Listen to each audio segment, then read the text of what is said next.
የዶክተር ፊደል ካስትሮ ጉብኝት በእውነቱ ምንም የተለየ ዓላማ የለውም። ኩባ ባለፉት ጊዜያቶች ውስጥ ለረጅም ጊዜ ከኮሎኒያሊስቶች እና እንዲሁም ደግሞ ከኢምፔሪያሊስቶች ጋራ ተገቢ የሆነ የመደብ ውጊያ አካሄዳ ዛሬ ከፍ ያለ የእድገት ደረጃ ላይ የደረሰች ታዳጊ ሀገር እንደመሆኗ መጠን በኢትዮጵያ ውስጥ የሚካሄደው አብዮት ዴሞክራሲያዊ አብዮት ስለሆነ የመሪው እዚህ መገኘት ሌሎችም ሶሻሊስት ሀገሮችና ተራማጅ ዴሞክራሲያዊ ሀገሮች ሁሉ እንዳላቸው አመለካከት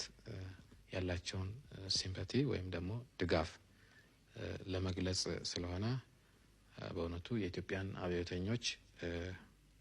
የበለጠ የሚያነቃና የሚያበረታታ ለመሆኑ ጥርጥር የለውም። እንዲሁም የአፍሪካውያኖችም